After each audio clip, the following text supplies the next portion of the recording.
Bapak Ibu. Bagaimana kabarnya? Luar biasa ya. Saya bisa melihat Bapak Ibu dalam keadaan sehat. Itu suatu wujud yang saya syukurkan kepada Tuhan. Bisa melihat dalam keadaan sehat, dalam keadaan cuaca yang cerah. Dan merupakan anugerah bisa bertemu dengan sahabat kasih iman. Tuhan selalu baik kepada kita semua, amin. God love all of us, apapun yang terjadi, kasihnya tidak pernah berubah. Oleh karena itu, mari kita bersyukur atas hari ini. Kita pejamkan mata kita siapkan hati kita rendahkan hati kita untuk bertemu dengan Raja segala Raja. Karena kasihnya kita dipulihkan, karena kasihnya kita diampunkan dari dosa-dosa yang lama kita, kehidupan kita yang lama. Karena kasihnya yang tidak pernah berubah, dulu, sekarang, dan selamanya. Kita yang tersesat, kita ditemukan.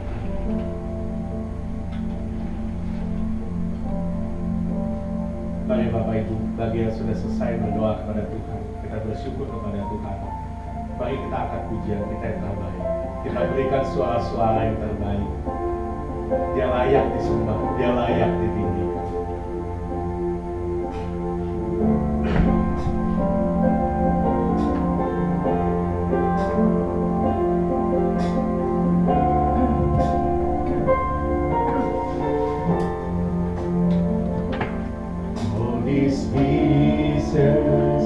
Broken and scattered in mercy gathered, mattered and whole, empty-handed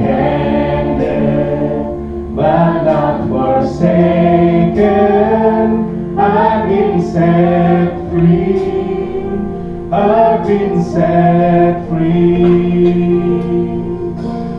Amazing grace, how sweet the sound that separates like me. Oh, I once was lost, but now I'm found. Was blind, but now I see. Oh, I can see you now. Oh, I can see the love in your eyes, laying yourself down,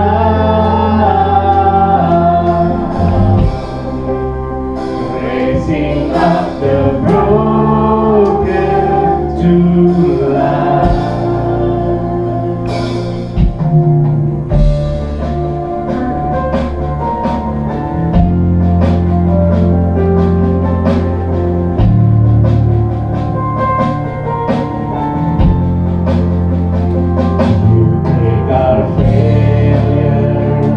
You take our weakness, you set your treasure in just of grace. So take this heart, Lord, I'll be your vessel, the world to see your life in me.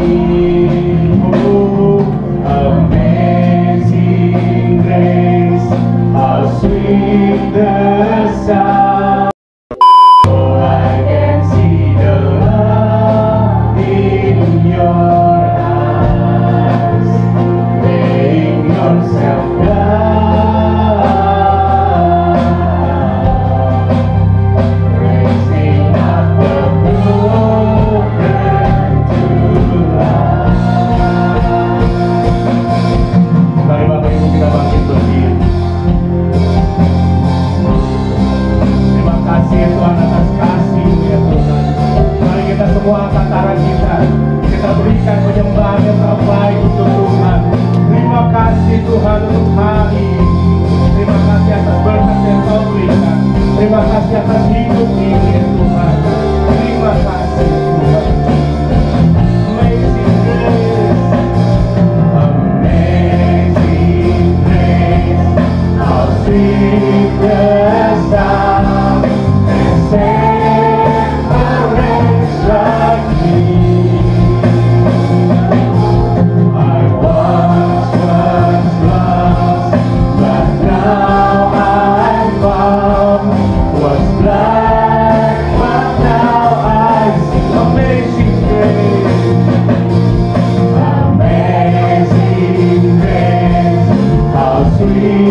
enough for me.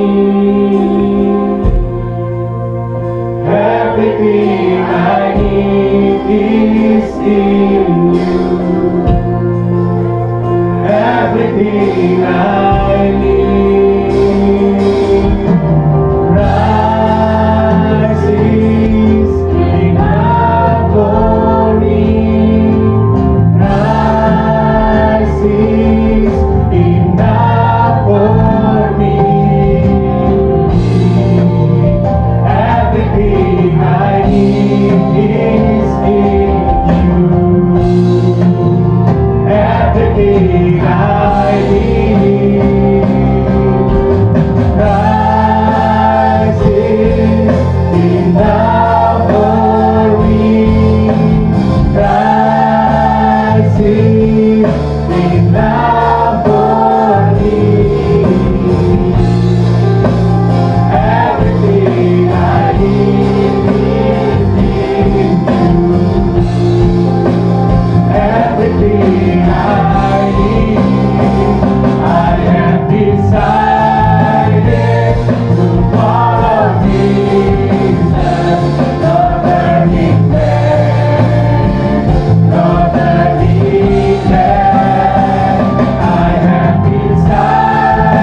lagi Bapa, pimpin hati kami Tuhan supaya dapat memberikan yang terbaik hanya untuk kemuliaan nama Tuhan Yesus saja.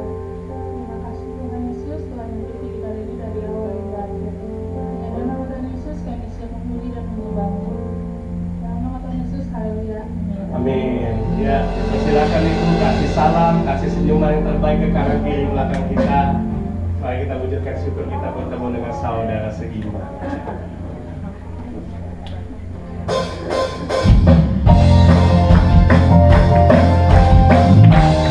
Mari berikan pujian yang terbaik untuk Tuhan. Karena Yesus telah bangkit.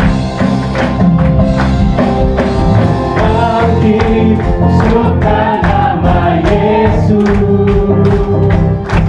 Maju, nyatakan kuasanya. Kita buat iblis terbakar, kalahkan tipu dayanya dengan kuasa namanya. Bangkit, suka nama Yesus. Maju, nyatakan kuasanya. Kita buat iblis terbakar, kalahkan tipu dayanya dengan kuasa namanya. Nama Yesus, mana yang kuat. Nama Yesus, kota benteng yang teguh. Nama Yesus, kalahkan semua musuh. Nama Yesus, di atas segalanya.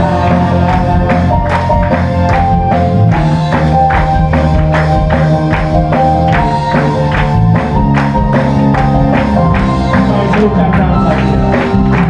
Bangkit, suka nama Yesus. Maju, nyatakan kuasanya. Kita buat iblis terbakar, kalahkan tipu dayanya dengan kuasa namanya. Nama Yesus, mana yang kuat. Nama Yesus, kota benteng yang teguh. Nama Yesus, kalahkan semua musuh.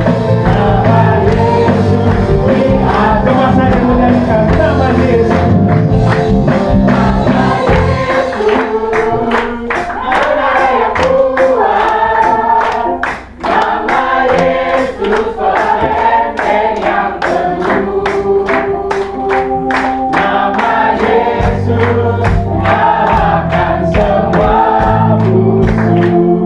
Nama Yesus, di atas segalanya. Nama Yesus, mana yang kuat. Nama Yesus, kota benteng yang teguh. Nama Yesus, kalahkan semua musuh. Nama Yesus, di atas segalanya. Nama Yesus, di atas segalanya. Nama Yesus, di atas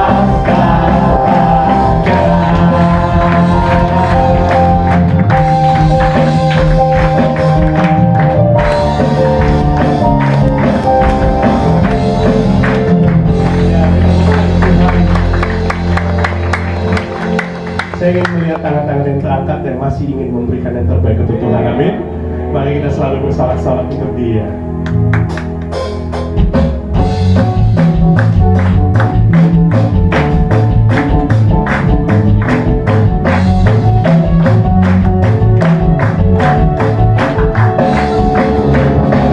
bersorak-sorai hai umat Tuhan.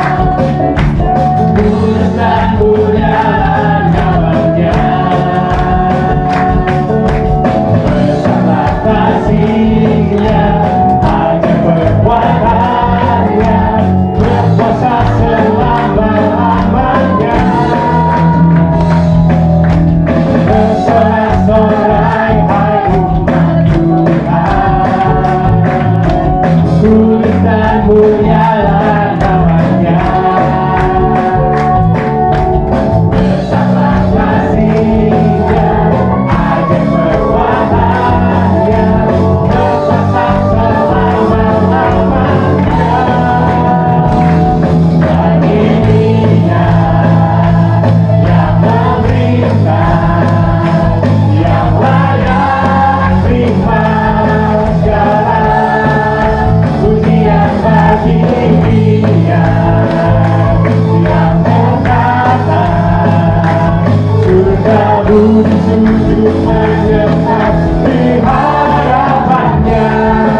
siapkan hati kita untuk menyambut firman-Nya. Biarlah kita tidak datang dengan sia-sia. Kita rendahkan hati kita, kita buka telinga kita buka hati kita untuk menyambut firman yang akan membuat kita mendapatkan pemulihan, menjadi pribadi yang lebih baik. Biarlah hidup kita hanya untuk-Mu ya Tuhan, karena Engkau selalu mengasihi kami. Dari kami lahir sampai sekarang ini, berapapun umur kami ya Tuhan, Kau tidak pernah berubah mengasihi kami. Terkadang kami yang meninggalkan Engkau, terkadang kami yang tahu akan Engkau ya Tuhan. Tapi biarlah dalam kesempatan ini ya Tuhan, kami secara bersama-sama saling mendukung satu sama lain, memberikan yang terbaik untuk-Mu ya Tuhan. Kami ingin kembali kepada-Mu, karena kasih-Mu begitu besar, menebus dosa kami, menebus kehidupan kami yang lama ya Tuhan. Dan yang terbesar adalah karena kasih-Mu sudah rela wafat di kayu salib untuk menebus dosa kami semua.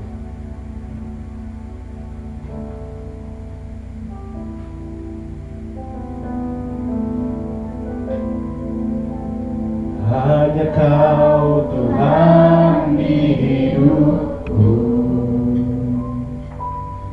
Kau berikan hidup yang baru,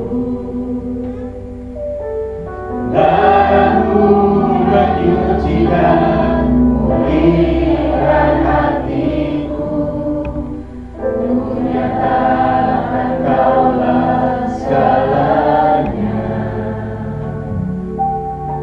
Engkaulah sumber pengharapan, kuasa-Mu sanggup menyembuhkan. jiwaku pun berserah hanya kepadamu. Yesus, Kaulah segalanya. Karena salibmu ku hidup, karena salibmu ku menang. Engkau yang berkuasa sanggup untuk melakukan mukjizat-Mu. Karena salibmu ku hidup, karena salibmu ku menang. Engkau yang berkuasa sanggup untuk melakukan mukjizat-Mu di hidupku.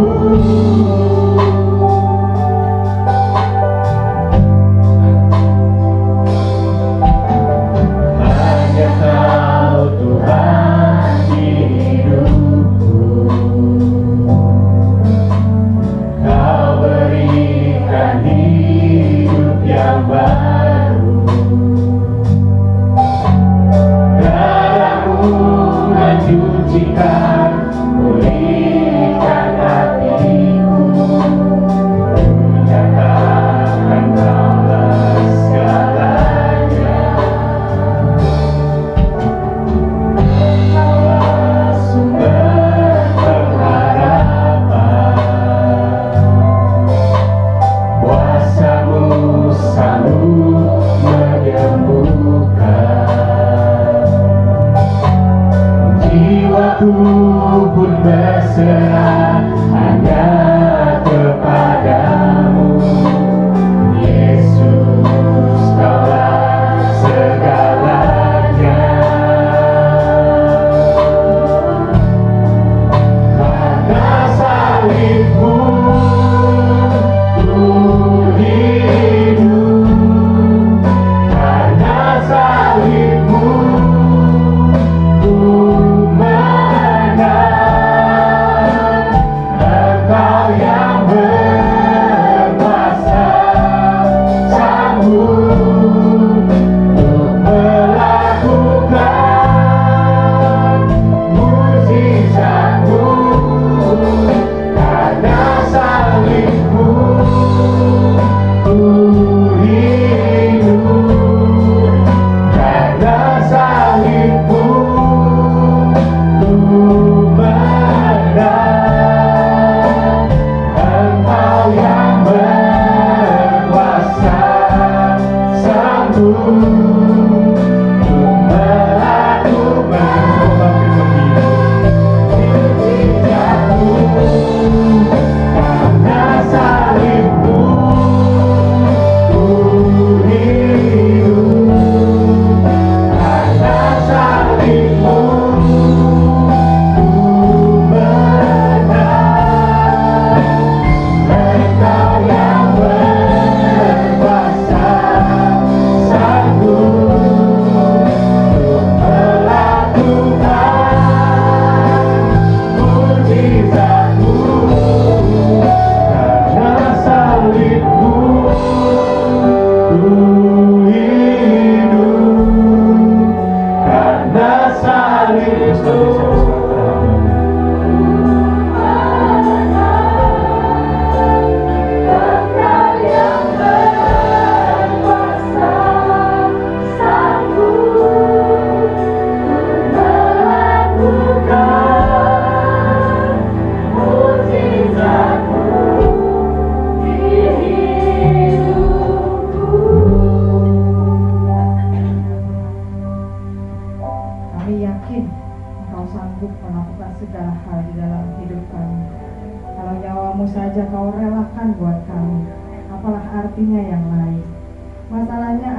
kami Tuhan. Kadang-kadang kami terlalu berhitungan dengan Engkau. Kadang-kadang kami mau selalu menang sendiri. Dan kadang-kadang kami lupa bahwa Engkau mampu dan mau untuk menolong kami. Selalu, tidak pernah tidak ada di samping kami. Bapa di dalam surga, kami siap untuk mendengarkan firman-Mu. Biarlah kami punya hati tanah yang subur, sehingga setiap benih yang ditaburkan tidak dicuri oleh iblis, tetapi bisa tertanam, berakar, bertumbuh dan berbuah, supaya ibadah kami tidak sia-sia, tetapi bisa berguna bagi kerohanian kami dan juga kemuliaan nama Tuhan. Terima kasih Tuhan, kami mengundang Roh Kudus untuk berkarya, karena kami tahu ketika kami duduk mendengarkan firman, ada satu oknum yang tidak senang. Oleh sebab itu kami menyatukan hati kami Tuhan.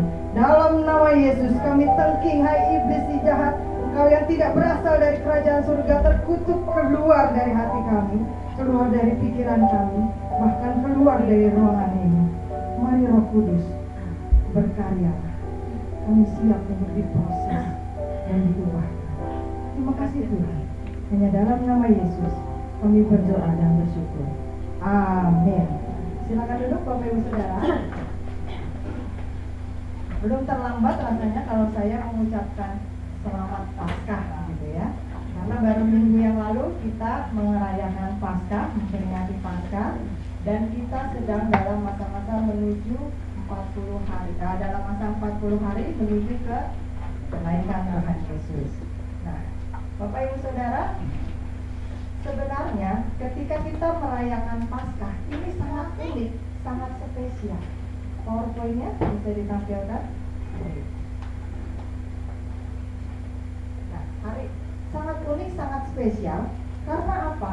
Karena kebanyakan dari kita hanya sekedar merayakan Paskah, tahu bahwa Yesus itu lahir, tahu bahwa Yesus itu hidup, tahu bahwa Yesus itu mati, dan bersyukur Yesus merelakan dirinya disalibkan untuk kita, tapi tidak sadar ketika Yesus itu bangkit. Sebagai orang Kristen kita harus tahu kenapa sih Yesus itu bangkit, buat apa sih? Nah, ini bisa ya? Bisa? Oke, kalau nggak bisa dibantu. Enggak. Nah, untuk apa sih Yesus itu bangkit? Apa sih bedanya kita dengan agama dan kepercayaan yang lain? Bapak Ibu Saudara tahu ya, kalau di Indonesia ini ada Katolik, Kristen, Islam, Buddha, Hindu, Konghucu dan sebagainya, dan berbagai kepercayaan yang lain. Persamaannya apa dari semua itu? Semua punya tokoh agama, betul? Semua tokoh agama mereka lahir, ya. Semua tokoh agama mereka mati. Hanya siapa yang bangkit? Hanya Yesus yang bangkit. Itulah sebabnya hanya orang-orang percaya, hanya orang-orang Kristen yang merayakan kebangkitan. Kenapa? Karena sebenarnya kekristenan itu bukanlah suatu agama. Kekristenan itu, kalau kata agama itu berasal dari bahasa Sanskerta yang artinya tradisi atau kebiasaan. Nah, konsep lain adalah religi, berasal dari bahasa Latinnya religio, artinya mengikat kembali. Maksudnya apa? Maksudnya dengan berreligi atau religio, seseorang kembali mengikatkan dirinya dengan Tuhan, punya hubungan dengan Tuhan. Nah, kekristenan bukan agama, karena bukan kita yang mencari Tuhan, tetapi Tuhanlah yang mencari kita. Di situ bedanya. Dan yang kedua, kenapa orang Kristen merayakan Paskah, kebangkitan Yesus? Karena Yesus benar-benar bangkit dari kematian. Yesus bukan hanya sekedar tokoh agama Kristen.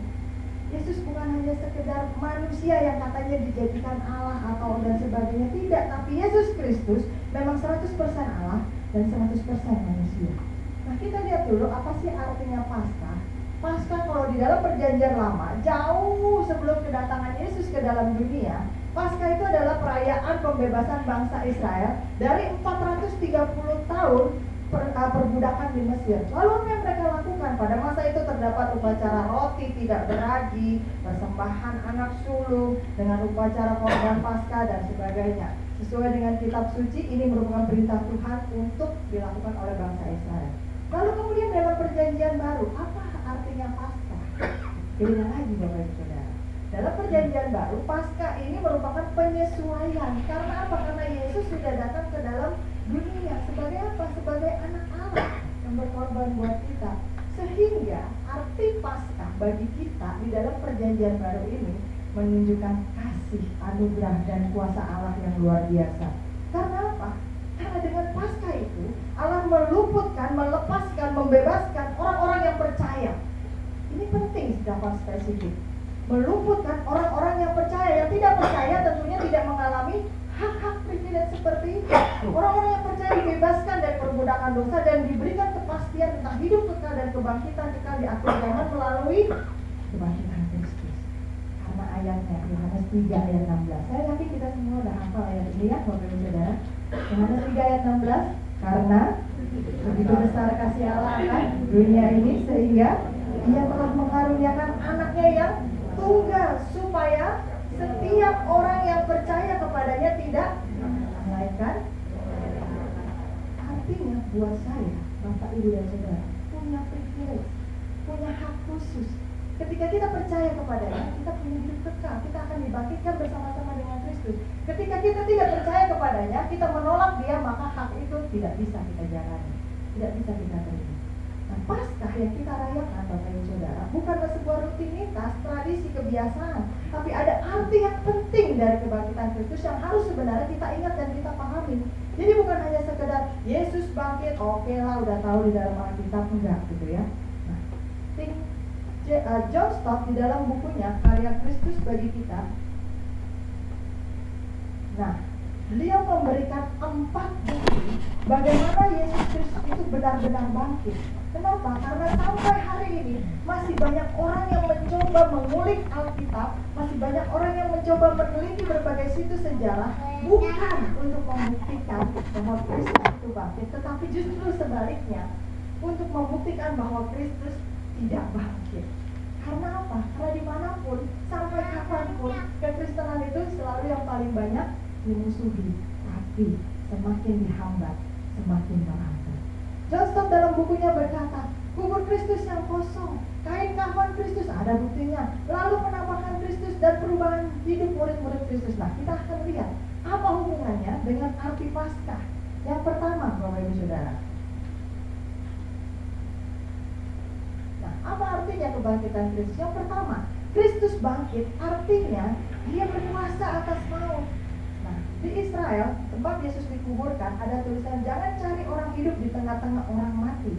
Ia sudah bangkit, lihatlah, kuburnya kosong, sesuai dengan firman Tuhan. Coba Bapak Ibu lihat Matius 28 ayat yang ke-6. Matius 28 ayat yang ke-6, kita baca dari Alkitab kita masing-masing. Matius 28 ayat yang ke-6. 3, 4. Ia tidak ada di sini sebab ia telah bangkit, sama seperti yang telah dikatakannya. Mari lihatlah tempat ia berbaring. Nah, Bapak Ibu Saudara, peristiwa ini adalah ketika waktu itu di dalam Matius 28 ayat yang pertama itu, ketika Sabat lewat, lalu kemudian para wanita masih dalam perasaan emosional, perasaan kehilangan, mereka datang ke kubur Yesus begitu ya. Ketika mereka datang, kemudian di minggu pertama itu masih gelap. Ketika mereka datang, terjadilah gempa bumi yang hebat. Kalau Bapak Ibu lihat dalam Matius 28 ayat yang ke-1 dan ke-2 sebelumnya. Kenapa? Ketika mereka datang, baru maka terjadilah gempa bumi yang hebat. Kenapa gempa bumi yang hebatnya itu harus menunggu ketika para wanita itu datang? Menurut Bapak Ibu kenapa? Karena perlu ada saksi hidup. Iklan yang paling manjur adalah iklan mouth to mouth, iklan dari mulut ke mulut. Boleh di medsos itu berbagai iklan yang menarik, tapi kalau kita dengar dari teman kita, kita dengar dari keluarga kita sesuatu yang berbeda dari yang ada di medsos, dibilang restoran enak, tempat nyaman, AC-nya dingin, parkiran luas, tapi kita dengar dari teman kita, gue udah pernah ke sono, nggak gitu, makanannya nggak enak, porsinya kecil, parkirannya susah. Itu cuma lebih percaya mana Bapak Ibu Saudara? Kita lebih percaya dengan saksi yang sudah mengalaminya. Sehingga di dalam Matius 28 ayat yang kedua dikatakan, pergilah Maria Magdalena dan Maria yang lain menengok kubur itu, maka terjadilah gempa bumi yang hebat. Sebab seorang malaikat turun untuk batu itu supaya ada saksinya. Kalau nggak ada saksi hidupnya, bisa berbagai cerita. Dan udah ada saksi hidupnya aja masih berbagai cerita. Nah, sehingga apa? Cerita dari mulut ke mulut ke mulut ke mulut sampai berbagai tradisi sampai hari ini tidak bisa dibantah walaupun direkayasa dengan cara apapun. Nah, Bapak Ibu Saudara, kubur Kristus yang kosong menyatakan dia tidak ada di sini sebab dia telah bangkit. Ya. Ini agak lama karena kemarin saya yang teror. Nah, Bapak Ibu, bukan hanya dulu kebangkitan Yesus itu berusaha ditutupi, sampai hari ini tetap berusaha dibantah, ditutupi. Kalau Bapak Ibu pernah melihat film ini atau pernah mendengar tentang film ini, The Lost Tomb of Jesus, ini adalah film tahun 2007 yang dibuat dan ditayangkan Discovery Channel dengan direktur film Titanic yang membuat film Titanic, sama dia yang membuat film ini, James Cameron. Lalu kemudian mereka mengklaim satu situs yang mereka percaya adalah kubur Yesus, di mana di dalamnya terdapat DNA dan tulang-tulang Yesus dan Maria yang katanya Yesus menikah dan sebagainya. Dengan kata lain, ketika mereka membuat film ini, mereka berusaha membantah bahwa Yesus itu tidak bangkit. Ini ada buktinya. Mereka berusaha menghambat kekristenan, mereka berusaha menghancurkan kepercayaan orang Kristen. Itu ada tulangnya. Kalau ada tulangnya berarti tidak bangkit. Kalau ada tulangnya berarti Alkitabmu bohong. Kalau ada tulangnya berarti semua yang diceritakan itu tidak benar. Tapi kemudian klaim tersebut dibantah oleh Catholic League President Bill Donohue. Dia bilang, tayangan program ini jelas-jelas bermaksud merendahkan ajaran Kristen karena tidak didukung dengan bukti yang valid. Dan semua bukti yang ditayangkan di dalam film tersebut itu sudah dibatalkan atau dianggap tidak sah 27 tahun yang lalu. Jadi ternyata mereka hanya berusaha untuk menjual film karena apa? Karena nama Yesus kalau dijual itu paling laku, Bapak Ibu Saudara. Di tahun 1980 ternyata ada seorang arkeolog Israel yang bernama Amos Ploner sudah ditugaskan untuk menyelidiki kubur yang ditemukan itu. Jadi bukan mereka pembuat film yang menemukan kubur itu. 27 tahun yang lalu kubur itu sudah ditemukan dan Amos Ploner, seorang arkeolog Israel itu sudah dikirimkan ke sana untuk meneliti itu benar atau tidak.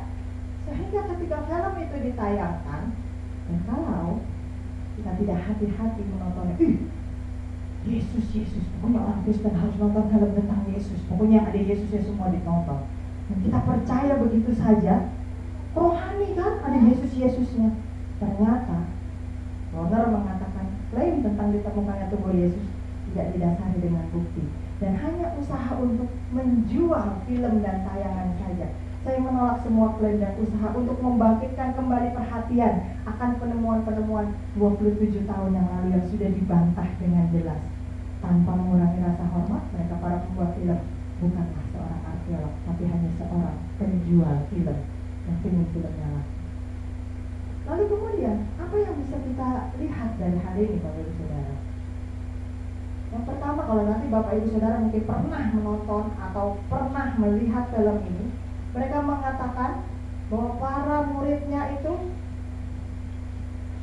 mereka mengatakan bahwa Yesus itu tidak bangkit, Yesus itu hidup, mereka dan kemudian mati dikuburkan. Tapi dibantah begini, tidak masuk akal kalau Yesus itu hanya wafat saja dan tidak bangkit seperti yang disimpulkan di dalam film itu. Karena kenyataannya para muridnya itu rela mati demi Injil. Nah, Bapak Ibu Saudara, di dalam Kisah Rasul 7 ayat 58, ini kisah tentang Stefanus. Mereka menyeret dia keluar kota, lalu melemparinya dengan batu, dan saksi meletakkan jubah mereka di depan kaki seorang murid bersama Saulus. Itu yang terdapat kalau kita baca di dalam Alkitab terjemahan baru. Tetapi kalau Bapak Ibu Saudara baca di dalam Alkitab terjemahan bahasa Indonesia, nah ini lebih jelas. Mereka menyeretnya keluar kota dan melempari dia dengan batu sampai mati. Kalau Yesus tidak bangkit, Yesus tidak benar-benar bangkit, tidak mungkin ada orang yang mau membelanya sampai sedemikian rupa. Lalu kemudian dia bilang di dalam kubur itu ditemukan ada nama Yesus, ada nama Maria, ada nama Yusuf. Tapi ternyata nama-nama itu nama yang umum ditemukan. Dalam radius 2 mil terdapat 900 makam, 71 diantaranya terdapat nama seperti itu. Coba Bapak Ibu Saudara mungkin bisa menyebutkan nama yang umum di Indonesia.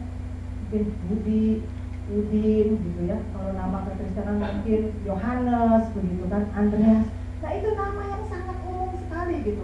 Bahkan 2 di antaranya bertuliskan Yesus anak Yusuf. Kita di Indonesia mungkin nggak ada yang pakai nama Yesus gitu buat kasih nama anaknya gitu ya. Tapi di luar negeri itu ada dan banyak Bapak Ibu Saudara. Di Meksiko di mana ada yang kasih nama anaknya Yesus, banyak. Itu nama yang sangat umum. Artinya belum tentu itu kubur Yesus. Lalu kemudian mereka membantah lagi, mereka menyatakan bahwa di dalamnya terdapat tulang belulang. Pemikiran yang logis Bapak Ibu Saudara, kalau seandainya Yesus kejadian 2000 tahun yang lalu, Yesus itu tidak bangkit dan benar-benar ada sisa tulang-tulang dan jenazahnya di sana, siapa yang lebih dulu akan mempertontonkannya? Pasti para ahli Taurat dan musuh-musuh Yesus, bukan? Mereka akan melihat beneran bangkit gak nih? Ketika mereka mendengar kabar mayatnya Yesus hilang, jenazahnya itu gak ada lagi, pasti mereka akan kirim orang ke sana meneliti beneran gak, ada sisanya gak. Kalau seandainya ada tulangnya, pasti mereka duluan yang akan mempertontonkannya, karena mereka lah yang paling senang untuk membuktikan Yesus itu tidak bangkit. Sehingga kekristenan dianggap suatu kebohongan besar dan berhenti sampai di situ. Tapi ternyata mereka tidak melakukan itu, karena memang tidak ada tulang-tulangnya dari pada saat itu. Lalu sekarang itu tulang-tulang siapa? Lalu kemudian di dalam film tersebut mereka menyatakan menemukan satu kuburan yang terbilang mewah, satu kuburan keluarga di mana ada beberapa tulang di dalamnya, dan dinyatakan tidak mungkin makam Yesus ada di Yerusalem, karena Yesus dan keluarganya tinggal 63 mil dari Yerusalem di Nazaret. Itulah sebabnya disebut Yesus orang Nazaret. Dan Yesus serta keluarganya itu seorang keluarga tukang kayu, Bapak Ibu Saudara. Namanya tukang kayu, hidupnya miskin, melarat, tidak mungkin bisa membuat sebuah kuburan, komplek kuburan yang begitu indah, begitu megah pada zaman itu, dilapisi dengan marmer dan sebagainya. Tidak mungkin. Mungkin untuk makan saja susah. Jadi ada banyak hal yang ditampilkan di dalam film tersebut yang berusaha untuk menyudutkan, berusaha untuk membuktikan Yesus itu nggak bangkit loh. Dan kalau kita tidak sungguh-sungguh percaya dengan Alkitab kita, jika kita menonton film-film tentang Yesus yang beredar sekarang ini, dengan mudahnya kita percaya, lalu iman kita menjadi goyah. Iya ya, selama ini gue dibohongin sama pendeta ya. Selama ini ternyata gue nggak benar tuh Yesus bangkit dan sebagainya. Lalu yang kemudian yang kedua, John Stott membuktikan tentang kain kafan yang membungkus jenazah Yesus. Pada waktu itu orang Israel meninggal dibungkus dengan kain kafan 2 lembar, Bapak Ibu Saudara. Mungkin kita tidak terbiasa melihat kain kafan, karena kalau kita dalam kekristenan, jenazah langsung dimasukkan ke dalam peti, begitu ya. Tetapi saudara sepupu kita menggunakan kain kafan untuk membungkus jenazah dan tidak menggunakan peti, langsung ditaruh ke dalam kubur, begitu ya. Nah, di orang Israel digunakan 2 lembar kain kafan, satu untuk membungkus dari leher ke kaki, dibungkus, lalu kemudian yang satu dari leher ke kepala, jadi 2 lembar. Lalu setelah digulung-gulung seperti telur gulung gitu ya, ditaruh di dalam gua. Nah, ketika mendengar cerita bahwa cerita Maria dan kawan-kawan Yesus sudah bangkit, murid-murid langsung berlari ke kubur untuk bertemu dengan malaikat begitu ya. Lalu kemudian mereka berkata apa? Ia telah bangkit, tidak ada di sini. Inilah tempat mereka membaringkan dia. Dan dalam Yohanes 20 ayat yang ke-6, Bapak Ibu Saudara mari buka Yohanes 20 ayat yang ke-6. Yohanes 20 ayat yang ke-6. Boleh saya minta tolong salah seorang membacakannya? Saya minta tolong Ibu Syanti untuk membacakannya. Yohanes 20 ayat yang ke-6 sampai yang ke-7. Ini sesuatu yang unik dari letak kain kafan Yesus. Yohanes 20 ayat ke-6 sampai ke-7. Demikian firman Tuhan. Maka datanglah Simon Petrus juga menyusul dia dan masuk ke dalam kubur itu. Ia melihat kain kafan terletak di tanah, sedang kain peluh yang tadinya ada di kepala Yesus tidak terletak dekat kain kafan itu, tetapi agak di samping di tempat yang lain dan sudah tergulung. Terima kasih. Bapak Ibu Saudara pernah makan lontong ya? Tahu lontong ya?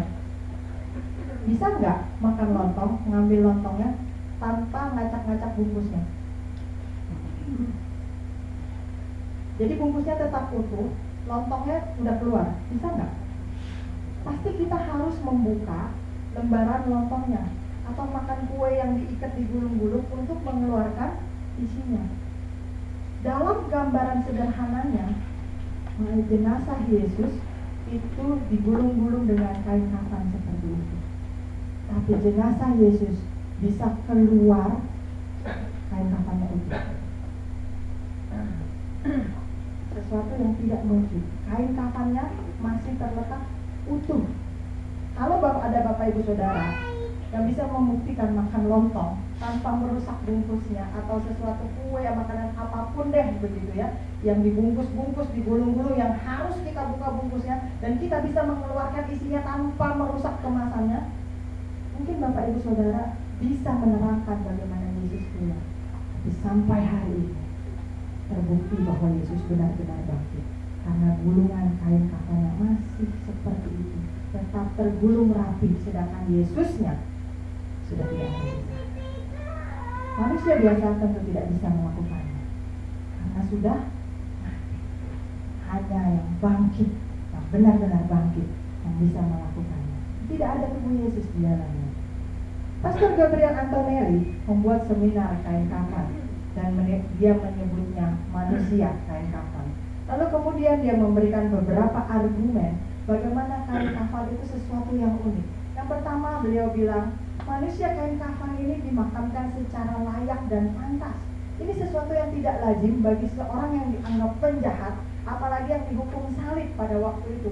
Dianggap seseorang yang bejat, seorang yang biadab, gak perlu lagi dikuburkan secara layak. Makanya matinya pun dipermalukan di atas salib, dibiarkan saja di sana begitu kan. Kemudian diturunkan dan digeletakkan begitu saja, dimakan burung dan sebagainya. Tetapi Yesus dimakamkan secara layak dan pantas.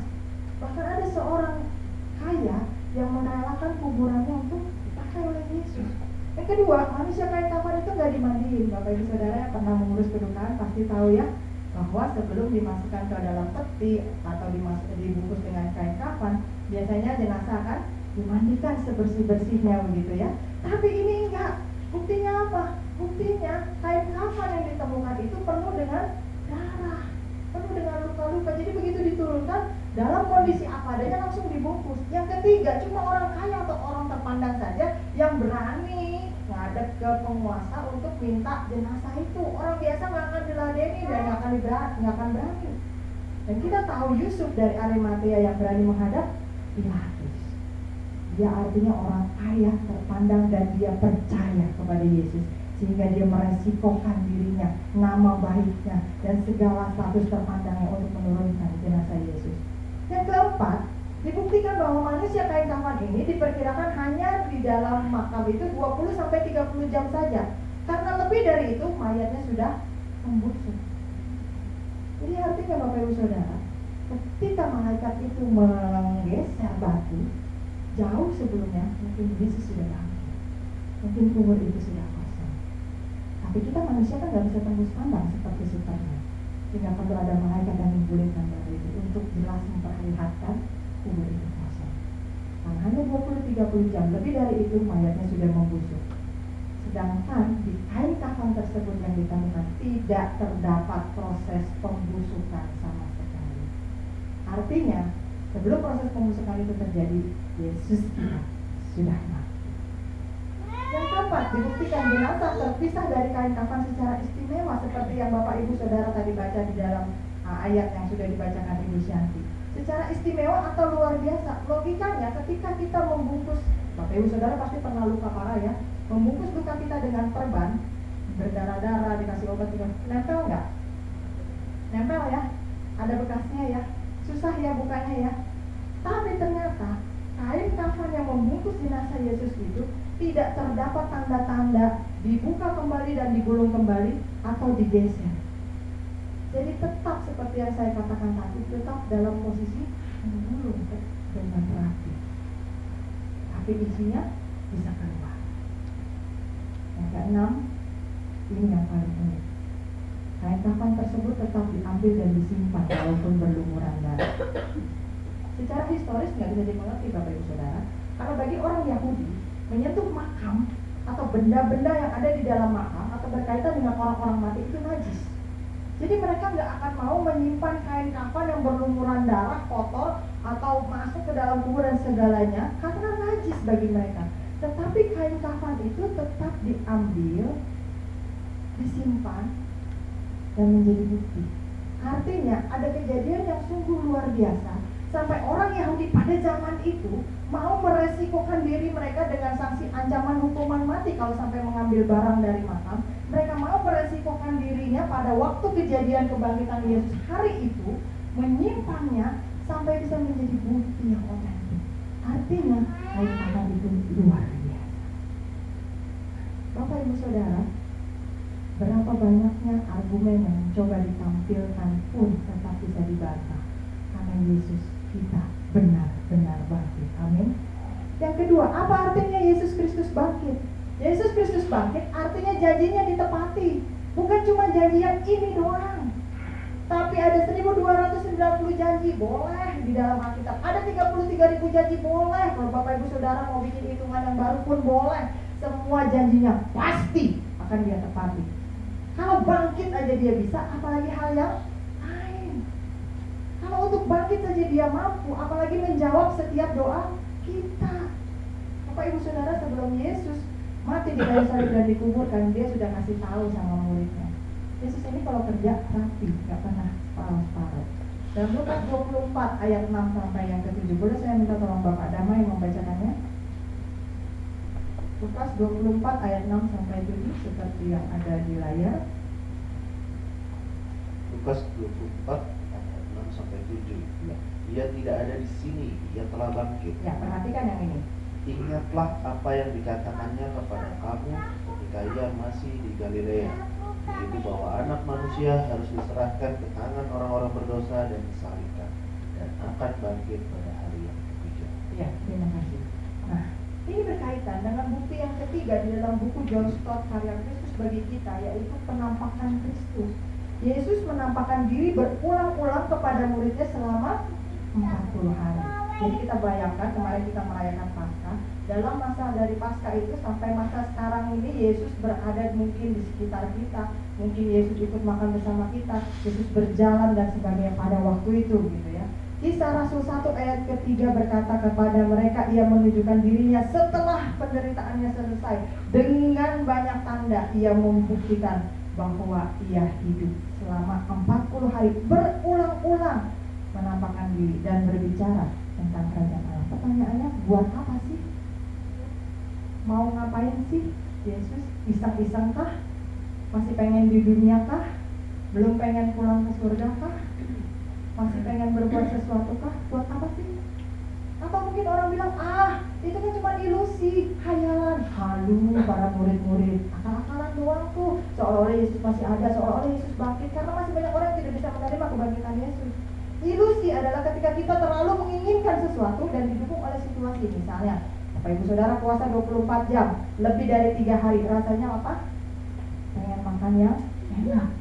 Mungkin ngelihat gulungan tambang berasa kayak ngelihat sosis begitu kan. Ngelihat yang lain tuh berasa semua kelihatannya kayak makanan semua gitu kan. Itu ilusi Bapak Ibu Saudara. Tetapi pada saat itu murid-murid tidak mungkin mengalami ilusi. Justru mereka lagi bimbang, mereka lagi ragu, mereka lagi depresi, mereka tidak yakin bahwa gurunya itu sudah bangkit. Padahal Yesus sudah janji. Sampai malaikat mesti bilang, ingatlah apa yang telah dikatakannya kepada kamu. Artinya, lu lupa ya, gitu kan? Dia kan udah janji, dia kan udah bilang, dia kan udah info. Nah, Bapak Ibu Saudara, Paskah adalah penepatan atau peneguhan janji Tuhan tentang hidup yang kekal. Ini adalah ayat dari 1 Korintus 15 ayat 13 sampai 19 versi TSI, terjemahan mudah dibaca sistem yang ketiga. Boleh saya minta tolong salah seorang membacakannya? Ibu Lisna, boleh tolong membacakannya? Karena ini berbeda dengan Alkitab yang ada, terjemahan yang ada di Alkitab Bapak Ibu Saudara. Silakan Bu sambil berdiri. Kalau nggak kelihatan boleh sambil maju.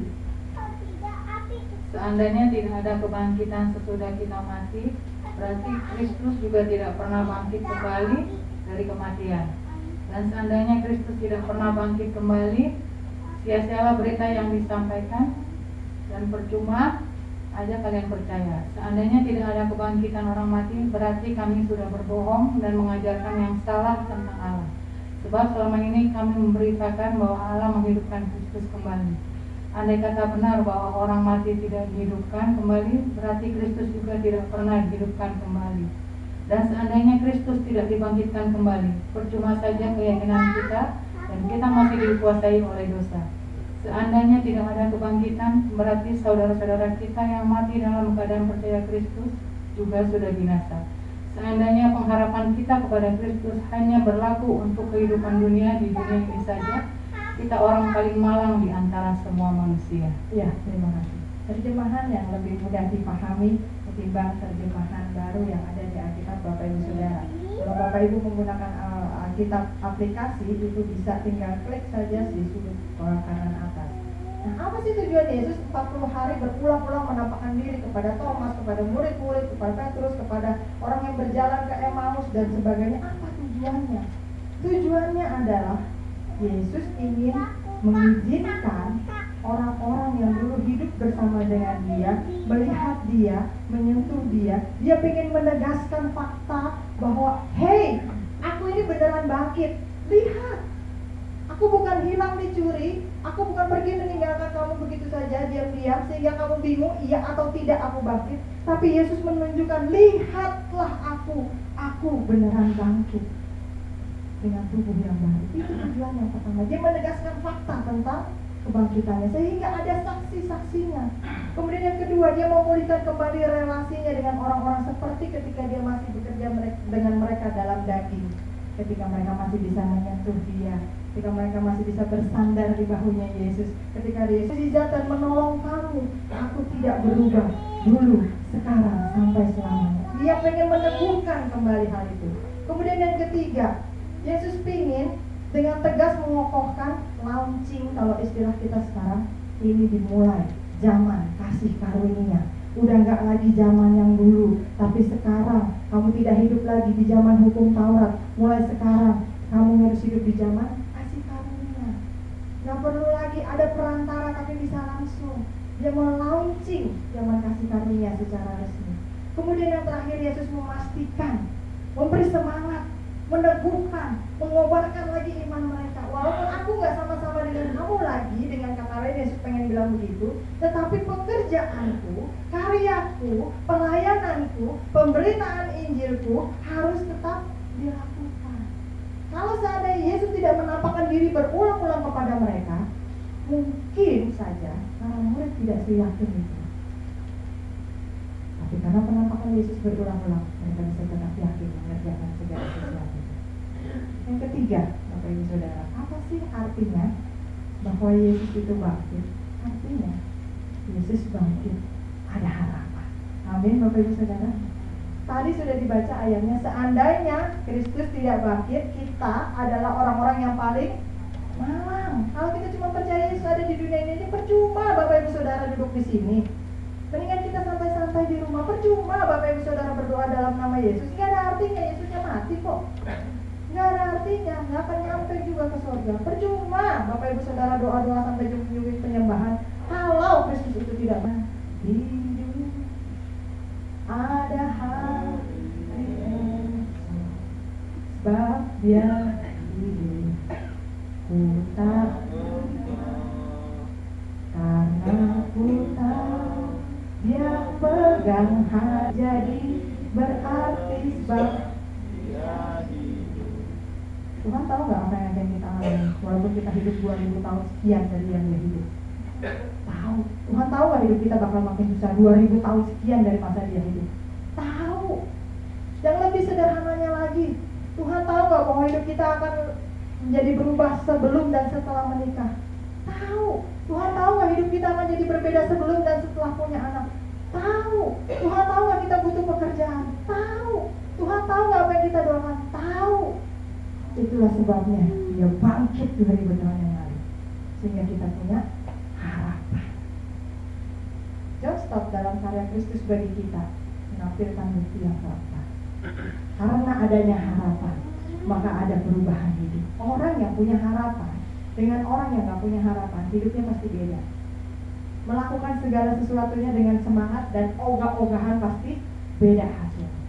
Kalau tadinya murid-murid sempat berpikir untuk kembali jadi nelayan, murid-murid kembali kepada kehidupan yang lama, murid-murid berpikir guru mereka telah mati, dan kemudian murid-murid berpikir jenazahnya hilang. Tapi ternyata Yesus muncul, Yesus bangkit, Yesus menampakkan diri sehingga terjadi perubahan di dalam hidup murid-murid karena ada harapan yang baru. Dan harapan yang baru itu juga bisa menjadi milik saya, Bapak Ibu dan Saudara. Ketika murid-murid dalam keadaan depresi dan sebagainya, mereka tidak yakin bahwa guru mereka sudah bangkit. Lukas 24 ayat 28 sampai 32 ini kisah tentang dua orang murid yang berjalan ke Emmaus. Waktu itu mereka tentang ngobrol tentang Yesus. Iya ya, guru kita udah mati ya, udah disalib segala macam. Mereka tidak sadar bahwa orang yang berjalan bersama dengan mereka itu adalah Yesus.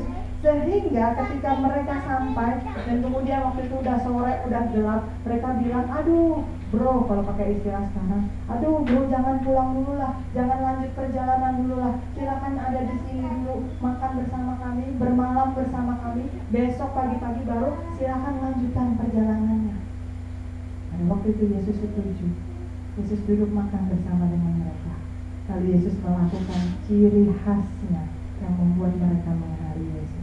Dari bagikan roti, Yesus memecahkannya dan membagikannya kepada mereka.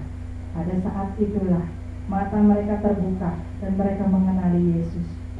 Dan sekejap itu pula Yesus menghilang dari hadapan mereka. Tetapi responsnya ini yang penting. Mereka berkata, oh pantesan aja roh kita, semangat kita, harapan kita begitu menyala-nyala dalam perjalanan tadi ketika kita ngobrol sama dia tentang kitab suci, tentang firman Allah.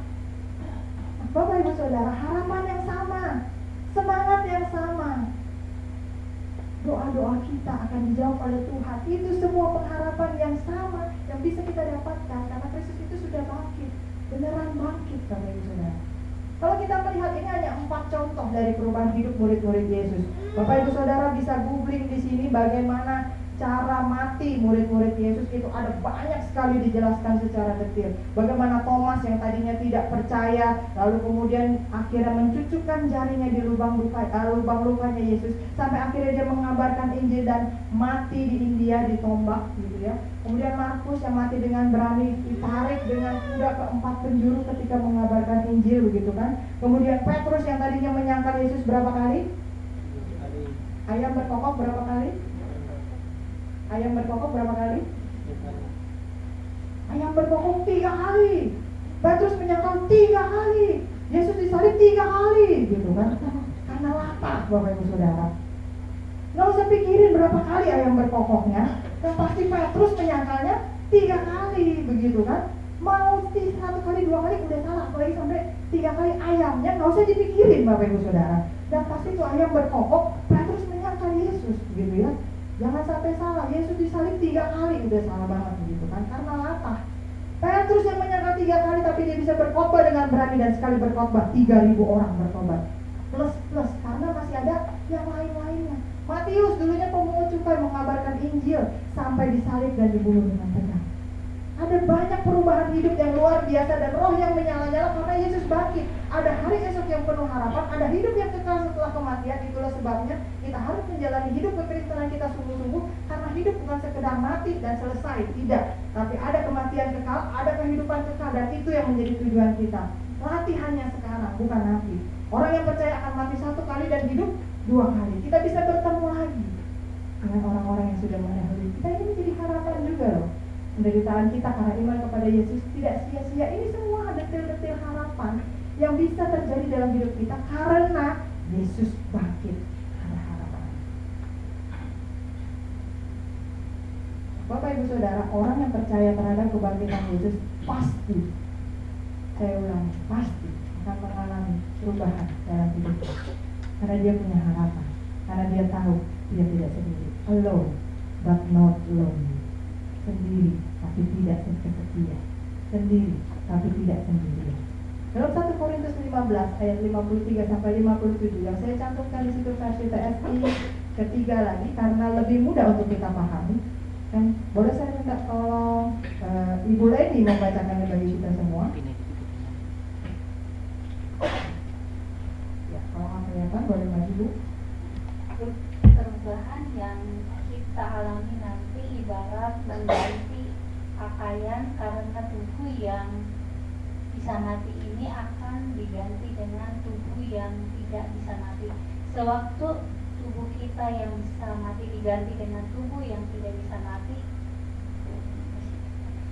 yang firman yang tertulis ini, kuasa kematian sudah kita kalahkan dan kita sudah menang. Hai maut, kamu tidak berkuasa lagi untuk mematikan kami. Sorry. Aku lupa. Jadi ada kesempatan bisa maju ke depan, saudara. Hai kematian, kami tidak takut lagi kepadamu. Maut berkuasa mematikan manusia karena kita berdosa. Dan yang sering memancing keinginan kita untuk berdosa adalah hukum Taurat. Tapi syukur kepada Allah karena melalui penguasa kita, Kristus Yesus, kita diberi kemenangan. Amin. Terima kasih mulai. Lebih jelas, Bapak Ibu nanti bisa catat ayatnya dan bisa baca sendiri di rumah 1 Korintus 15 ayat 53 sampai 57. Jadi ketika kita percaya akan kebangkitan Yesus, jelas dikatakan seperti kita mengganti baju yang baru. Dan tentu kita akan berusaha untuk tidak mengotorinya lagi. Jadi Bapak Ibu Saudara, bangkitan Yesus telah mengubah sejarah hidup manusia, seluruh umat manusia. Karena kalau Bapak Ibu Saudara melihat dari tanggalan aja, tanggalan Masehi itu dulu hitungannya mundur. Tapi sejak kematian Yesus itu jadi maju ke sini hitungannya. Itu aja udah jadi tonggak sejarah. Dan kemudian kebangkitan Yesus menjadi tonggak sejarah kehidupan iman kita. Bukan hanya bagi keseluruhan umat manusia percaya dan tidak percaya, tetapi kehidupan orang-orang yang percaya. Kita menjadi lebih beriman bahwa Tuhan yang kita sembah benar-benar hidup, bukan legenda, bukan mitos, bukan sejarah. Kebangkitan Yesus membebaskan kita dari belenggu dosa dan maut. Kalau kita sungguh-sungguh percaya. Mari kita tinggalkan cara hidup yang lama. Teguhkan lagi iman kita sama Yesus. Perbaharui komitmen kita. Bapak Ibu, setelah semua bukti yang dipaparkan, dan mungkin Bapak Ibu Saudara bisa bukti, mungkin dalam hati kita pernah berkata, itu kan udah lama buktinya. Mari saya akan menampilkan sebuah video singkat, hanya 4 jam Bapak Ibu Saudara. Jadi kita akan melihat ini bukti terbaru bagaimana Yesus yang kita sembah itu benar-benar hidup. Kalau Bapak Ibu Saudara merasa semua bukti yang tadi udah lewat, bukti zaman dulu, mari kita lihat yang satu ini.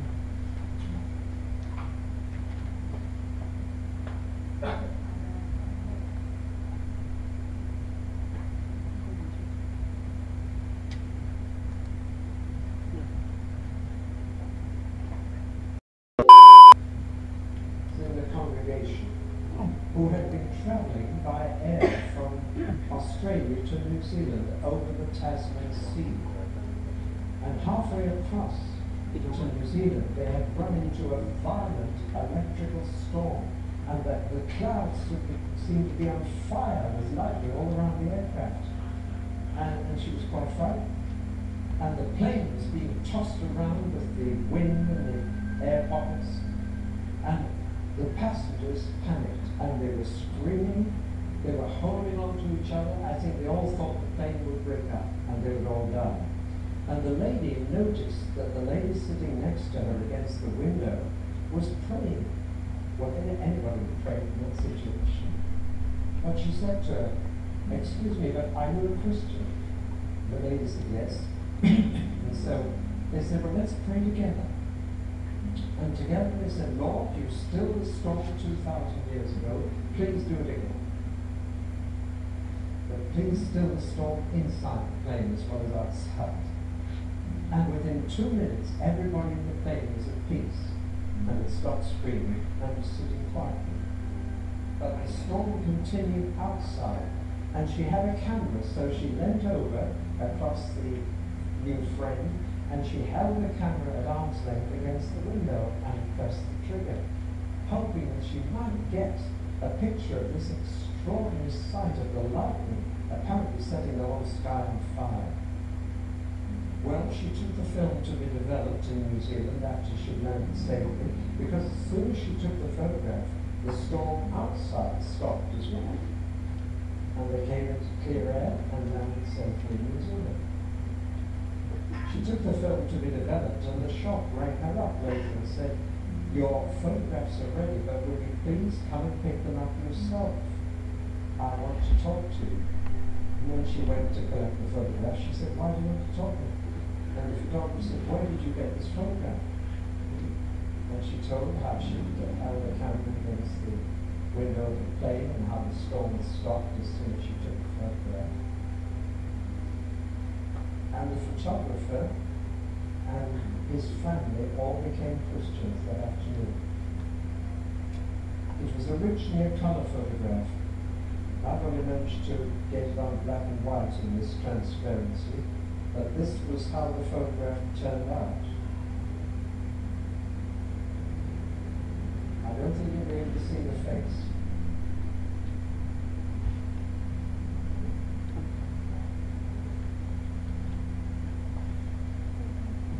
Bapak Ibu Saudara melihat apa gambar yang ditampilkan? Jadi ceritanya, hamba Tuhan itu menceritakan waktu dia dalam perjalanan ada seorang perempuan yang bercerita kepada dia kan? Dia ada di Australia bahwa singkat cerita perempuan ini mengalami kejadian di dalam pesawat dan sebagainya begitu ya. Kemudian pasti panik karena ada badai di luar, pesawat terombang-ambing dan sebagainya, itu pasti mengerikan sekali seperti yang tadi digambarkan. Lalu kemudian ketika dia tahu ada wanita di sebelah dia itu berdoa, jadi dia ajak untuk berdoa sama-sama. Ada dua yang dia minta di dalam doanya, bukan? Tuhan, lakukanlah seperti apa yang mampu kau lakukan 2000 tahun yang lalu. Apa? Tenangkan badainya di dalam dan di luar. Setelah dia berdoa begitu, seluruh penumpang menjadi tenang, bisa duduk dengan tenang dan segalanya. Tapi badai di luar masih terus berlangsung. Doanya tadi dua, yang satu sudah dikabulkan, itu saja sudah mukjizat. Yang kedua, dia pinjamkan kameranya karena dia mungkin mau foto-foto, mengabadikan. Biasa ya Bapak Ibu Saudara kalau kita di pesawat gitu ya, pasti ada tuh yang IG story lah, apalah, sayap pesawat lah, atau apa, apalagi ini badai yang luar biasa, dia abadikan dengan kameranya. Dan setelah dijebak, badainya menjadi tenang. Tadi dikatakan clear air, clear sky. Menjadi seolah-olah badai itu tidak pernah terjadi. Waktu foto itu dicuci, apa yang terjadi? Apa yang terlihat? Ada Yesus di sana. Mata tidak bisa memandang, tapi bisa tertangkap dari kamera. Bapak Ibu Saudara, kalau kita bukan orang yang percaya kepada Tuhan, kita bisa berkata itu sebuah ilusi, itu sebuah editan, itu sebuah apapun.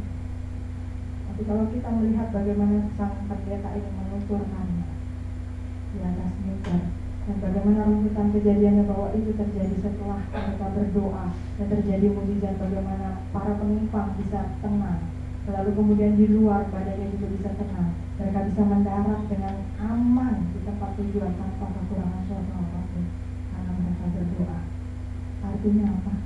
Artinya Tuhan di mana mereka berdua berdoa adalah benar-benar Tuhan yang hidup. Kalau Bapak Ibu Saudara masih ragu dengan semua bukti-bukti zaman dulu, zaman bahula, percayalah dengan videonya. 2000 tahun yang lalu dia bangkit dan dia masih hidup sampai hari ini. Mungkin kita tidak pernah merasa bagaimana dia menggandeng kanan kita nggak lihat. Mungkin kita tidak pernah merasa ketika kita tertunduk berdoa sendirian di kamar kita, bagaimana Yesus memeluk kita, mungkin kita tidak merasa. Tapi saya menyadarinya ketika kemarin salah satu pembicara di dalam youth yang itu, dia menceritakan kisah pengalamannya ketika papahnya itu harus selingkuh dan menikah lagi dengan perempuan lain, sehingga dia dengan mamahnya, dengan saudara-saudaranya harus pergi yang jauh meninggalkan Jakarta, naik ke satu mobil pergi ke Medan, dan dia merasakan kepahitan yang luar biasa sejak saat itu. Bertahun-tahun dia bawa kepahitan itu, sampai kemudian setelah dia dewasa, dia bertemu dengan seorang konselor yang pernah sering berkhotbah di sini juga, dan kemudian konselor itu mencoba masuk ke dalam pikiran alam bawah sadarnya. Coba kamu pejamkan mata kamu ingat kembali, flashback, perhatikan baik-baik bagaimana kejadian pada saat itu yang membuat kamu sakit hati. pada saat itu dia menangis. Setelah dibiarkan menangis, dia menceritakan, sekarang saya baru bisa melihat bahwa Yesus tidak pernah meninggalkan saya. Di dalam flashbacknya itu, dia bisa melihat bagaimana sejak keluar dari rumah, Yesus menggandeng tangannya. Sampai naik ke atas ke dalam mobil, Yesus tetap menggandeng tangannya. Yesus ikut duduk di dalam mobil yang membawa mereka pergi keluar kota. Sampai di tempat tujuan yang baru, Yesus tidak pernah meninggalkan. Jadi artinya Bapak Ibu Saudara, Yesus bangkit untuk mendampingi saya, Bapak Ibu dan Saudara. Bukan sekedar untuk enak diceritakan, bukan sekedar untuk enak untuk dirayakan, bukan sekedar ada alasan kita bagi-bagi telur, bukan sekedar ada alasan kita libur Paskah, tidak. Tetapi Yesus bangkit memberikan harapan yang baru. Yesus bangkit memberikan janjinya ditepati. Yesus bangkit membuktikan dia berkuasa atas maut. Kalau atas maut saja dia berkuasa, maka doa-doa kita, harapan kita, semua keinginan kita, kebutuhan kita pasti mampu dia penuhi. Jangan lagi merasa sendiri, Bapak Ibu Saudara. Yesus bangkit mendampingi kita. Itu arti penting dari kebangkitan Yesus. Amin, Bapak Ibu Saudara. Mari kita sama-sama berdoa. Bapa di dalam surga, terima kasih pagi ini kembali kami diingatkan bahwa Engkau Tuhan yang kami sembah sungguh-sungguh hidup. Engkau bukannya main-main, Engkau bukan mitos, bukan cerita karangan, bukan rekayasa, tetapi Engkau sungguh-sungguh didukung dengan bukti-bukti sejarah. Bahkan sampai bukti-bukti saat ini sekalipun, dengan peralatan canggih saat ini sekalipun, Engkau tetap bisa membuktikan keberadaanmu. Engkau tidak pernah meninggalkan kami. Justru dengan kebangkitan itulah Engkau lebih bisa mendampingi kami dimanapun kami berada. Kami percaya Tuhan, ada harapan yang baru karena Engkau bangkit. Kami yang dulu merasa depresi, merasa putus asa, merasa sendirian, merasa kesepian, merasa tidak ada harapan, karena Yesus bangkit, semuanya itu bisa kami jalani bersama dengan Yesus. Tantangan, masalah, pergumulan, penderitaan, sakit, penyakit apapun yang harus kami hadapi pasti bisa kami lewati selama kami berjalan bersama dengan Engkau. Karena kami tidak sendiri, karena Engkau tidak hanya sekedar mati, tapi Engkau sudah bangkit berjalan bersama dengan kami. Kami percaya Tuhan Engkau mengalahkan maut, apalagi yang lain-lainnya. Kami percaya Engkau menepati janji-Mu untuk kebangkitan, apalagi janji-janji lainnya. Kami percaya Tuhan Engkau memberikan harapan yang baru dan mengabulkan doa-doa kami. Itulah sebabnya Tuhan, biarlah iman kami semakin bertumbuh ke arah kebenaran firman Tuhan. Jangan lagi kami pernah meragukan Engkau. Jangan lagi kami pernah menjadikan firman Tuhan hanya sebagai pengetahuan semata. Biarlah kami tidak menjadi Thomas yang dulu sampai harus ditegur oleh Yesus. Percayalah, jangan lagi kami tidak percaya. Tapi kami bisa menjadi Thomas yang baru, yang penuh dengan keyakinan, mengabarkan Injil sampai rela mati, dan merasa bangga bisa mati menjadi mati. Terima kasih Tuhan. Hanya di dalam nama Yesus kami berdoa dan bersyukur. Yang percaya bersama kita katakan amin. Saya kembalikan.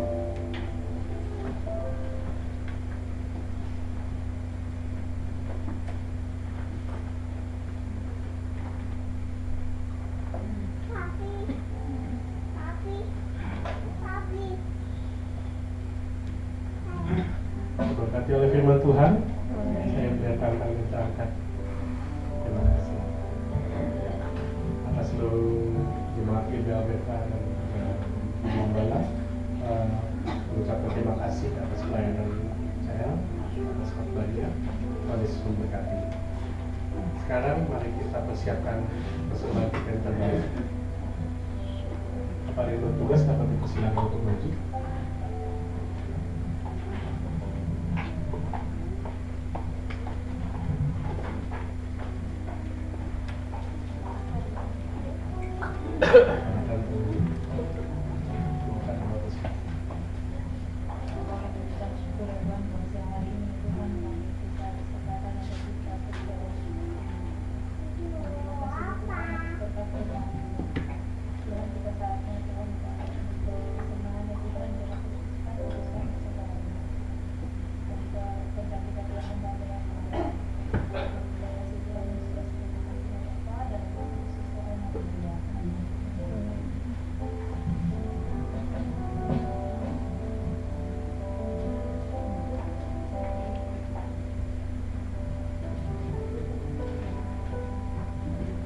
Ya, sambil angka kolektor dijalankan, saya akan membacakan beberapa pengumuman.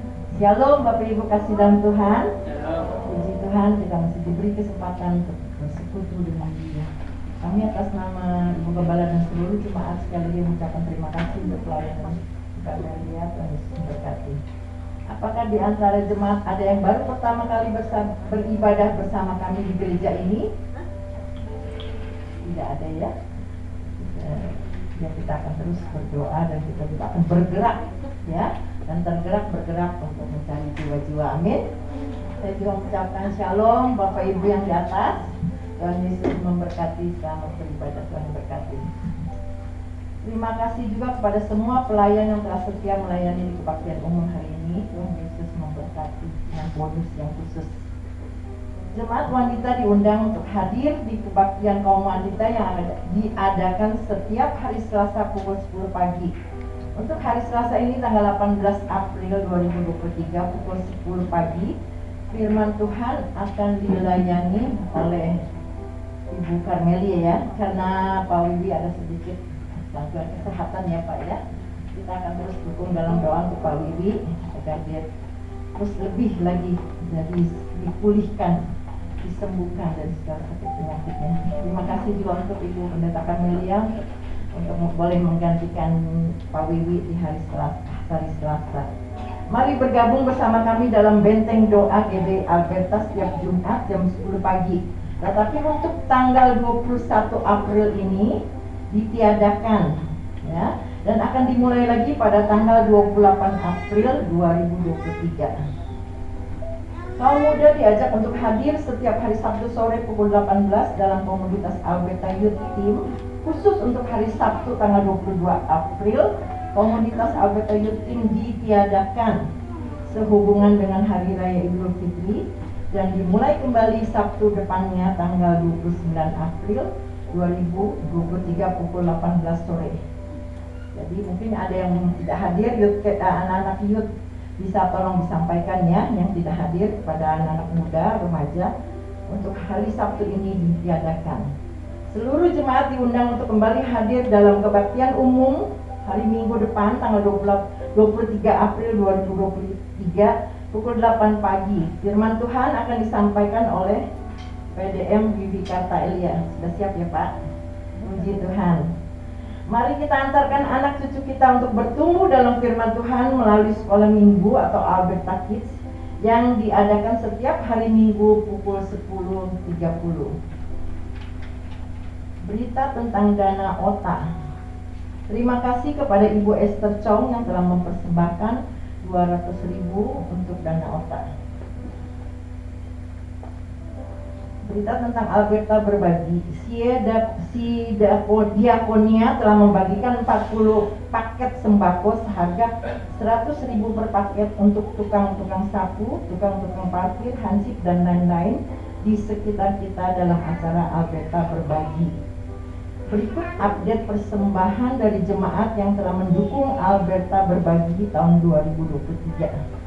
Saldo sebesar Rp3.100.000. Terima kasih untuk Siska Waruwu yang telah menyumbangkan 50.000, Teti Waruwu 50.000, Titin Telam Bebanua 50.000, Pian 50.000, Esther Chong 100.000, Wiwi Karta Elia 500.000, Sari Elia 300.000, total 4.200.000. Terima kasih untuk persembahan jemaat. Tuhan Yesus memberkati. Kita tentang EYT Camp. Puji Tuhan, EYT Camp 2023 yang diadakan pada tanggal 7 sampai 9 April di Joyful Home Sentul telah berjalan dengan lancar dan memberkati seluruh peserta. Ini ada beberapa fotonya ya. Terima kasih kepada Saudara Hiskia Jason Kurniawan yang telah mempersembahkan dana EYT Camp sebesar 1,2 juta rupiah.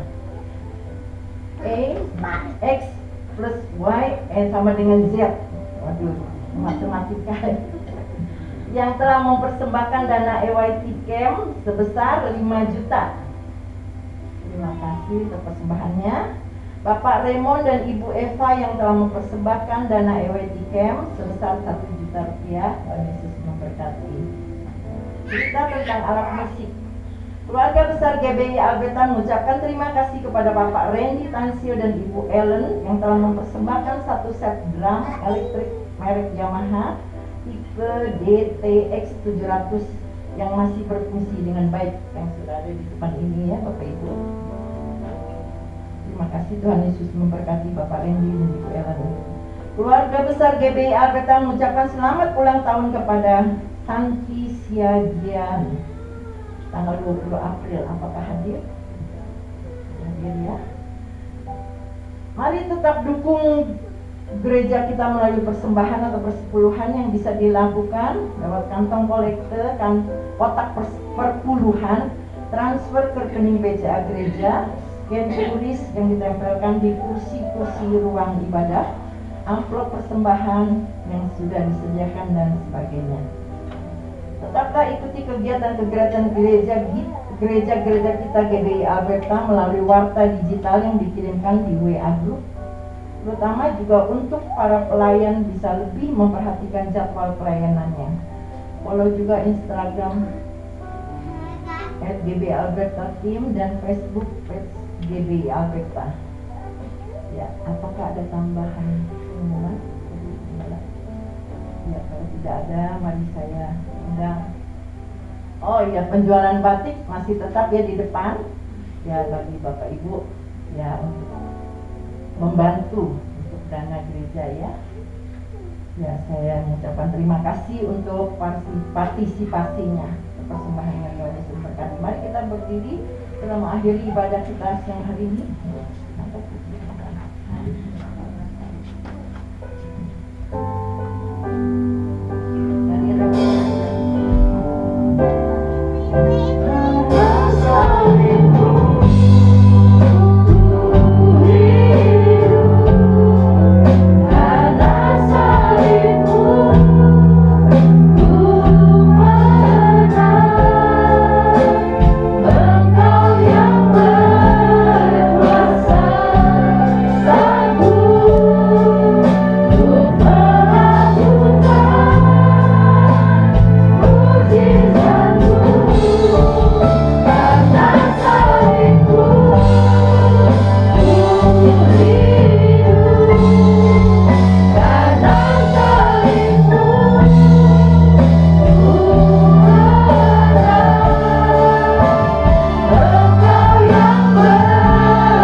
Kami bersyukur berterima kasih Tuhan buat salib-Mu, buat pengorbanan-Mu, buat kebangkitan-Mu Tuhan. Kami tahu tanpa kebangkitan-Mu hidup kami akan sia-sia. Pengorbanan kami, kepercayaan kami semuanya sia-sia. Tapi kami bersyukur kalau Engkau sudah bangkit buat kami Tuhan. Engkau sudah selamatkan kami Bapa. Terima kasih Tuhan buat kebangkitan-Mu. Biarlah ini Tuhan tanamkan terus dalam kehidupan kami. Kami bersyukur juga hari ini Tuhan. Kalau Tuhan terus akan berikan kesempatan demi kesempatan untuk kami boleh bersekutu dengan Engkau. Terima kasih buat kehadiran-Mu, buat jamahan-Mu, buat lawatanmu. Terima kasih Tuhan. Pujian penyembahan telah kami naikkan, kami persembahkan.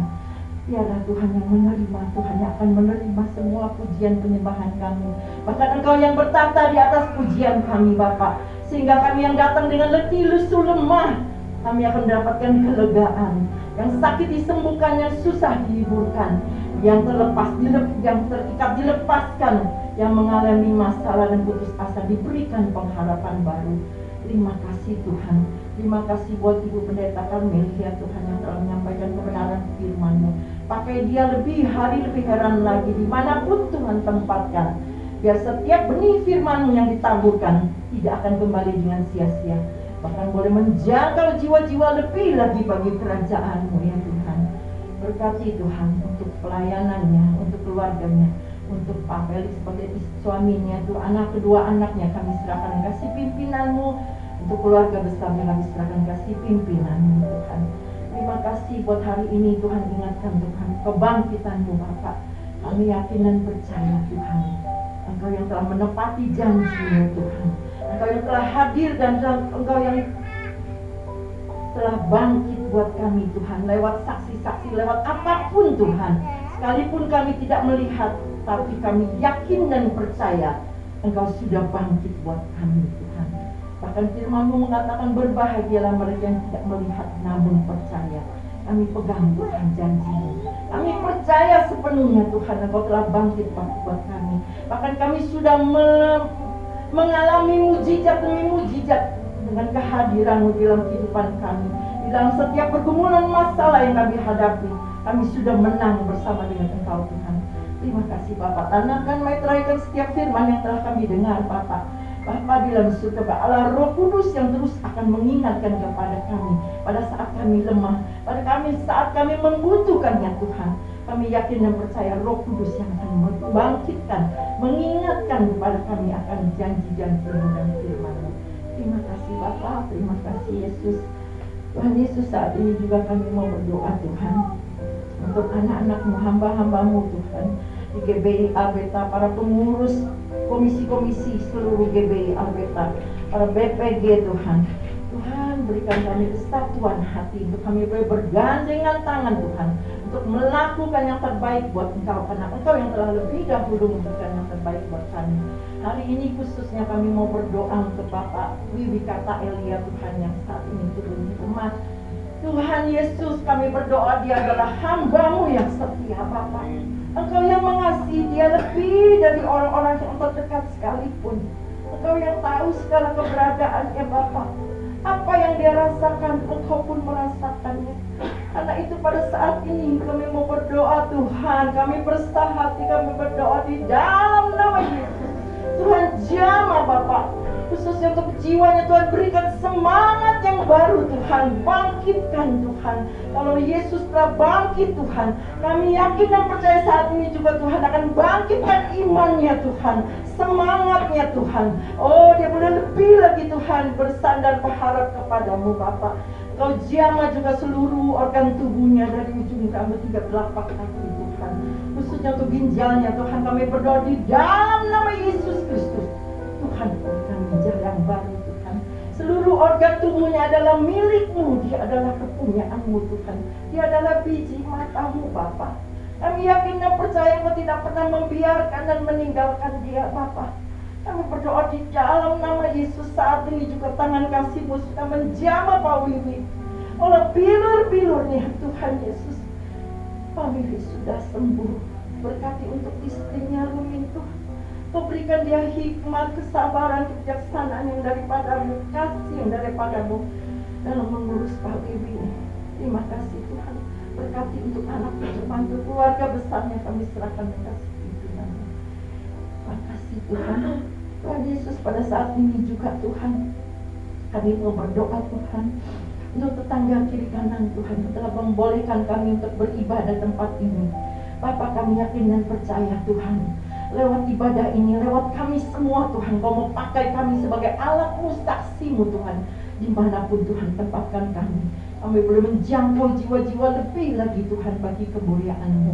Bahkan juga kalau ada kiri kanan tetangga kami yang belum mengenal Engkau, biar lewat tempat ini, lewat pujian penyembahan yang mereka dengar Tuhan, mereka boleh dilembutkan hatinya dan boleh menerima Engkau sebagai Tuhan dan Juru Selamat yang hidup. Terima kasih Tuhan. Kami juga berdoa Tuhan untuk tempat-tempat ibadah dimanapun anak-anak-Mu beribadah Tuhan. Biarlah kami boleh bebas memuji menyembah-Mu Bapa. Kami berdoa di dalam nama Yesus Kristus. Karena kami yakin dan percaya 2-3 orang berkumpul maka Engkau hadir di tengah-tengahnya. Dan Engkau yang memberkati setiap ibadah anak-anak-Mu dimanapun Tuhan. Kami yakin dan percaya ibadah kami tidak sia-sia. Karena Engkau yang memberkati setiap ibadah. Terima kasih Tuhan. Berkati Tuhan anak-anak-Mu dimanapun mereka beribadah. Terima kasih Tuhan. Kami rindu juga Tuhan dan mereka yang membutuhkan tempat-tempat ibadah dan mengurus surat-surat agar dipermudah dan diperlancar untuk pembangunan gereja, tempat-tempat ibadah. Terima kasih Bapa, terpujilah nama-Mu. Tuhan Yesus, saat ini juga kami berdoa untuk Indonesia Bapa. Kami tahu kami ada, kami lahir, kami tinggal, kami hidup dan kami mencari nafkah di Indonesia itu bukan karena kebetulan. Tapi kami yakin dan percaya ada rencana-Mu yang indah buat kami Tuhan.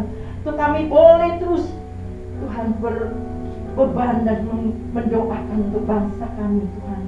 Sebagaimana firman-Mu berkata, berdoalah untuk kesejahteraan kota di mana kita ditempatkan.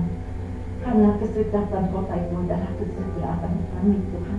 Kami mau pegang janji-Mu dan kami mau melakukan firman-Mu Tuhan. Karena itu pada saat ini, hari ini kami berdoa, kami memberkati Indonesia Tuhan. Berkati para pemimpin-pemimpin kami Tuhan, Bapak Presiden Jokowi dan Wakil Presiden Pak Aruf Amin Tuhan. Maka berserta jajarannya para menteri yang ada Indonesia bajunya Tuhan. Bapak, di dalam nama Yesus TNI KRI Tuhan boleh tegak berdiri Tuhan. Bapak di dalam surga, kami berdoa juga untuk pemerintahan dari pusat sampai daerah, pejabat-pejabat dari yang tertinggi sampai yang terendah. Tuhan berkati, berikan mereka roh takut akan Tuhan, sehingga setiap tugas yang mereka lakukan, mereka boleh melakukannya dengan takut akan Tuhan, dan mereka boleh melakukannya dengan jujur dan bersih. Terima kasih Bapak. Kami serahkan Indonesia dan kasih pimpinan-Mu dengan segala pergumulan masalah yang ada Tuhan. Kami yakin dan percaya Engkau tidak akan tinggal diam. Indonesia ada di hati-Mu, di pikiran-Mu Tuhan. Terima kasih Bapak. Terpujilah nama-Mu. Terpujilah nama-Mu Tuhan. Terima kasih Bapak. Kami berdoa juga untuk Santi Siakian yang berulang tahun pada minggu ini Tuhan. Engkau berkati Tuhan. Dengan seiring bertambah usianya, biarlah juga imannya boleh terus ditambah-tambahkan. Dia boleh semakin dekat dan lebih mendekat dan melekat kepadamu Tuhan. Pakai dia sebagai alat-Mu, saksi-Mu Tuhan, di mana Tuhan tempatkan. Terima kasih Bapak. Terpujilah nama-Mu. Kami bersyukur, berterima kasih juga untuk Ibu Gembala kami yang setia mengayomi kami Bapak. Terus tahan, pakai Tuhan Ibu Gembala. Kalau Tuhan sudah tempatkan Ibu Gembala sebagai gembala kami yakin dan percaya Tuhan akan perlengkapi dia. Tuhan akan menopang dia Tuhan di saat dia lemah. Tuhan kuatkan. Di saat dia sakit Tuhan sembuhkan dalam nama Yesus. Di saat dia sedih Tuhan yang hiburkan. Terima kasih Bapak. Terpujilah nama-Mu. Kami berdoa juga untuk para jemaat yang ada Tuhan yang setia. Kami yakin dan percaya Tuhan, jerih lelah mereka tidak sia-sia. Sebagaimana firman-Mu katakan Tuhan, kami yang berdoa dan datang dan beribadah, kami yakin dan percaya Tuhan yang memberkati roti makanan kami dan air minuman kami. Tuhan yang akan menjauhkan sakit penyakit dari tengah-tengah kami. Kami pegang janji-Mu Tuhan, janji mulia dari kami. Juga para pelayan-Mu yang melayani hari ini Tuhan, kami yakin dan percaya Tuhan, Engkau yang akan perhitungkannya sebagai upah, baik di bumi maupun di surga. Terima kasih Tuhan, kalau sebentar kami akan berpisah satu dengan yang lain. Hantar pimpin langkah kami, tibakan kami di tempat tujuan kami masing-masing dengan selamat tanpa kurang suatu apapun. Terpujilah nama-Mu, dalam nama Yesus kami berdoa dan bersyukur. Haleluya. Kekasih-kekasih Kristus yang diberkati Tuhan, pulanglah dan terimalah berkat Tuhan. Turunlah kiranya atas saudara-saudara semua kasih karunia dan damai sejahtera dari Allah Bapa, pengampunan dan kasih sayang dari Tuhan Yesus Kristus, penghiburan, penyertaan, bahkan pimpinannya di dalam kuasa Roh Kudus memimpin kita sekalian mulai saat ini sampai Maranatha Tuhan Yesus datangnya kedua kali. Dalam nama Tuhan Yesus kami sudah berdoa dan bersyukur. Haleluya. Amin.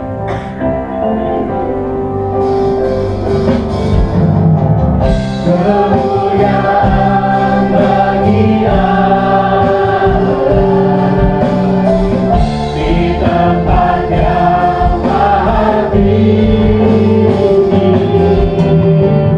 Kemuliaan bagi Yesus, Tuhan yang memerintah atas